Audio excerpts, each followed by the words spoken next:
भिवरेच्या तिरी राहिला रे उभा भिवरेच्या तिरी राहिला रे उभा भिवरेच्या तिरी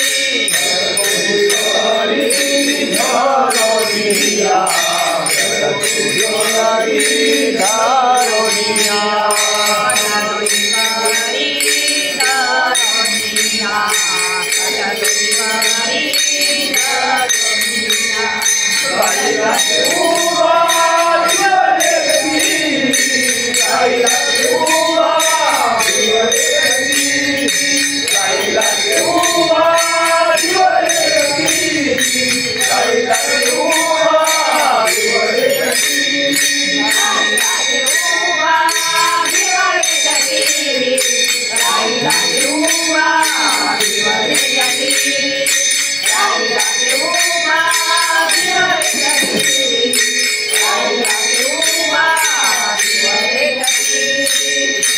कटकटधारी धारोनिया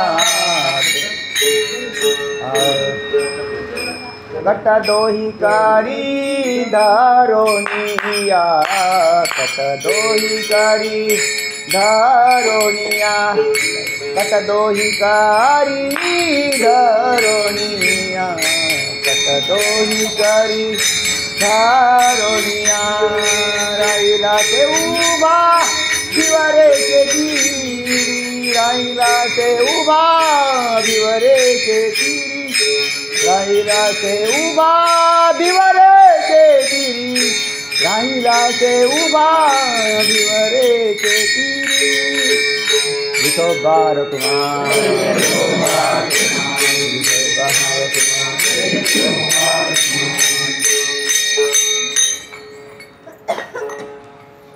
मी दास तयाचा जयाचा आड नाही सुखदुःखा दोहा विरहित जो राहिला से उभा भिवरेचे तिरी कट दोही करी धरोनिया नवल काय तरी पाचारिता पावे न त्वरित धावे भक्ती काजे कालही पाहिला पण सर्व भार माझा त्यासी आहे चिंता तोची माझा दाता स्वहिताचा माझ्या स्वहिताचा जर कोण दाता असेल तर एक पांडुरंग आहे अर्थात त्याच्यावर सगळा भार टाकलेला आहे.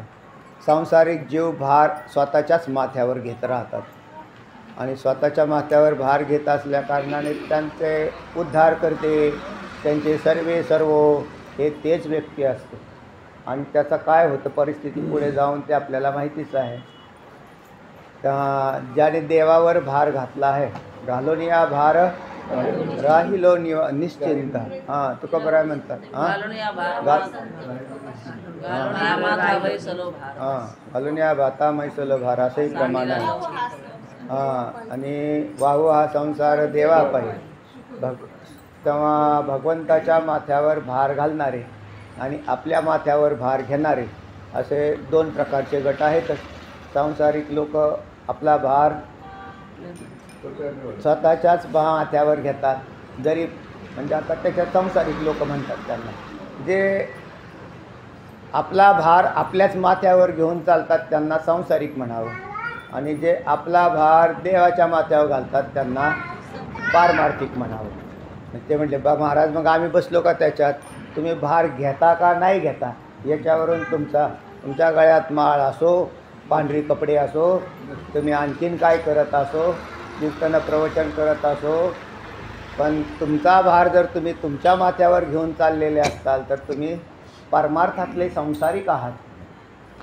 आणि जे संसारात राहतात पण देव करेल तर पाहू आमचा शेतकरी वर्ग तसंच राहतो बराचसा काय आता देवा भरोसा आलं आहे पीक चांगलं आलं आहे पण आता राहतं आहे का नाही देव काय करेल ते करेल घातला का नाही देवावर भार येईल नाही तर जाईल. म्हणजे पारमार्थिक माणसापेक्षा काही वेळेला सांसारिक भारी दिसतात पण शेतकरी धरा आणखीन कोणी धरा की ज्याने देवावर भार घालून राहतो तो विसंबत होतो देवावर विसंबला आणि तोच काय करेल ते माझं आता त्याच्यात संसारातही करेल तोच करेल आणि परमार्थातसुद्धा तोच करेल. आम्हाला चांगल्या प्रकारची सगळी साधनं कोणी निवडून द्यावी त्याने द्यावी साधनं द्यावी साधनांची जोपासना ठेवावी आमच्याकडून भक्ती करून घ्यावी नामस्मरण करून घ्यावं. ते म्हणजे तुम्ही नामस्मरण करता वाटतं आमच्याकडून देव करून घेतो जे माणसं असे राहतात किंवा आमच्याकडून देव करून घेतो, याचाच अर्थ असा की देवावर भार घातलेला आहे. आम्ही करतो सकाळी उठल्यापासून पहाटे 4:30 पासून बोलतो आम्ही, तर तुम्ही काही करणार नाही, कारण तुम्ही नाही करत ते, तर देव आपल्याकडून करून घेतो. नेहमी भाग असाच पाहिजे आपल्याकडून, देव आमच्याकडून करून घेतो, आम्ही नाही काय करत. तर तेव्हा मग नामस्मरण झालं किंवा काही साधन असेल, जे काही साधन पारमार्थिक साधन असेल, तर ते सगळं साधन भगवत कृपेने आपल्याकडून घडतं. म्हणून तिथं घडतं असा शब्द आला आहे, घडो. तुका म्हणे मज घडो, त्याची सेवा, त्यांची सेवा. तेव्हा घडो असे शब्द येतात. घडो याचं कारण घडत नाही आपल्याला. घडणं आणि करणं याच्यामध्ये फरक आहे. घडलं याचा अर्थ ती देवाला पावन झाली, म्हणजे देवाने त्याच्यावर शिक्का मारला, त्याचं नाव घडली. नाही तर आम्ही केली देवाची सेवा, आम्ही करतो, तुम्ही करतो, तर त्याला पावन होते का नाही होते. त्याने जर घेतलीच नाही, स्वीकारलीच नाही, तर विषय येतो कुठं. तेव्हा त्याने आपली सेवा स्वीकारावी, आणि मग स्वीकारावी याच्यासाठी नम्रता असावी लागते. ताठर माणसाची सेवा कोणीच स्वीकारत नाही. त्याच्यात जर अहंकार असेल, ताटा असेल, उन्मत्तपणा असतो, तर त्याला कोणी स्वीकारत नाही. समाज स्वीकारत नाही तर देव कसा स्वीकारेल. आणि म्हणून अति नम्रता असावी लागते. संतांच्या पुढे आणि देवापुढे जाताना नम्र होऊन जावं, तर नम्र झाला होता त्याने कोण दिले अनंता, अन्यथा त्याला काहीच घडणार नाही. तर तेव्हा महापुरे झाडे जाती तेथे लहाळे वाचती, तुकोबराय म्हणतात, तुकोबरायांचा अभंग आहे. तर तेव्हा अशा प्रकारचे म्हणून दास या पदामध्येच खरं तर नम्रता दडलेली. दास जो असतो ना, तो अति नम्र असतो, कायेने वाचेने मनाने. आणि मग ज्याला देवाचा दास व्हायचा आहे, तो आपोआप जगाचाही दास होतो, कारण तो जगात देव पाहतो. म्हणून तो जगात ताठर आहे म्हटले, देवापुढे नम्र आहे, असा मनुष्य कधी दास नसतो. तर त्याला, कारण जगामध्ये सुद्धा तो तितकाच नम्र झाला पाहिजे. एका ठिकाणी नम्र आहे, दुसऱ्या ठिकाणी ताठर आहे, असं जमल का? नाही चालत. जग आहे, संपूर्ण सृष्टी ही परमात्मा आहे. म्हणून देव म्हणणे तरी काय दगडाचा मानला का काय त्याने? म्हणून देव दगडाचा नाही, चेतन देव आहे. संपूर्ण समाज हाच देव आहे. आणि मग सगळ्या ठिकाणी त्याच्याकडे असे भगवत भाव असतो. म्हणून असा जो दास झालेला, मग त्या असा दास झाल्यावर मग सर्व भार त्याच्यावर समर्पित करतो. नाहीतर मग देखे पुढीलांचे ओझे, आपल्या माथा घ्यायचे तरी सांगे कान दटीजे. धनुर्धरा, पुढल्यांचं ओझं म्हणजे संसाराचं ओझं आहे खरं तर. आणि ते संसाराचं ओझं आपलं नाहीच आहे. बऱ्याच अभंगात तुकोबराय म्हणतात, देवा मी हा भार आता इथून पुढे घेणार नाही, हा तुझा तू वागव. आत्तापर्यंत आम्ही वागवला, आमच्या अज्ञानाने आम्ही वागवत होतो. संसार कोणाचा आहे? देवाचा. आणि भार कोण वागवतो? आम्ही. काय कारण आहे? ज्याचा असेल त्याने पाहावं. संसार देवाचा आहे, पण त्याला मानावं लागेल तुम्हाला. संसार माझा आहे असं म्हटल्यावर भार तुमच्याकडं आला, आणि संसार त्याचा आहे. मी आणि माझे कोण वागवी हे ओझे.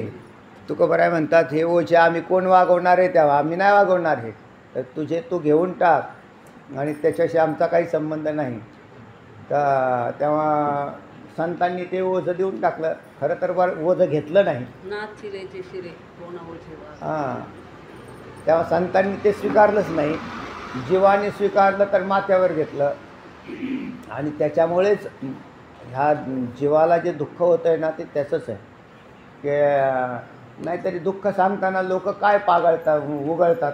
संसारातली दुःख उगळतात नाही, आमचं असं झालं हो, त्याच्यामुळं असं झालं, म्हणजे दुःखाचे प्रसंग सांगत राहतात एकमेकाला.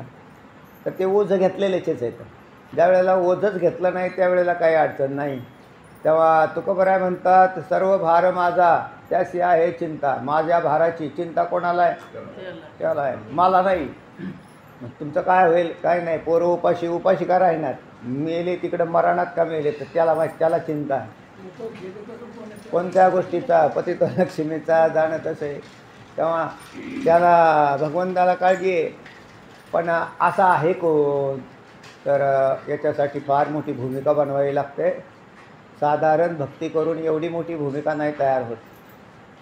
कारण किती जरी कथा कीर्तनात प्रवचनात बोंबालला महाराज, तरी ती शेवटला काय देवा लावतो? त्याच्यावरतीच महत्त्व आहे ना.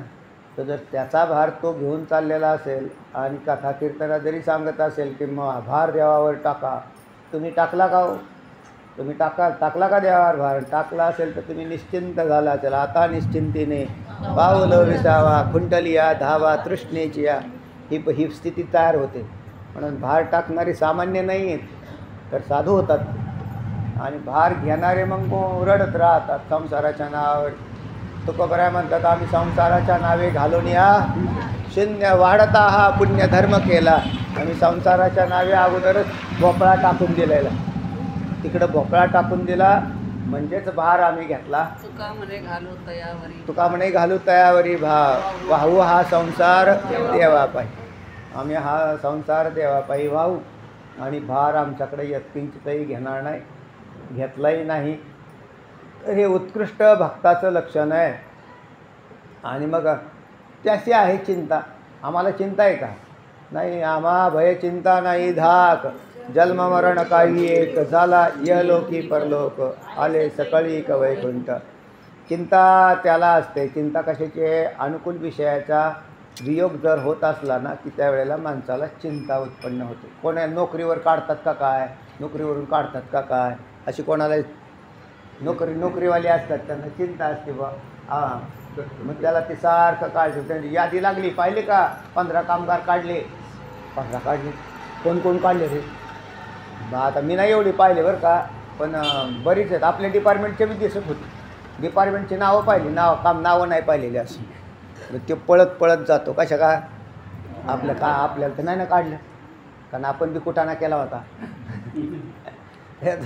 मग असे राहतात. मग त्याला काळजी राहते ते ती का मग आता काळजी का? परत संसार कसा करायचा बा? नोकरीहून काढलं तर उत्पन्नाचं साधन बंद झालं, काय करणार आहे? म्हणून मग तो हातापाया पडत राहतो. आणि त्या जरी आवडत नसलं काहीतरी त्याच्या मागं त्याला थांबावं लागतं, असं आहे. म्हणून पण ज्याच्या पाठीमागं देव पाठीराखा झालेला आहे त्याला कशाचीच काळजी नाही. त्यामुळे नोकरीहून काढलं किंवा पाहिलं, देव देईल ना तो दे, आणि देतोच. वास्तविक देव देत असतो. तुम्ही फक्त घाबरू नका.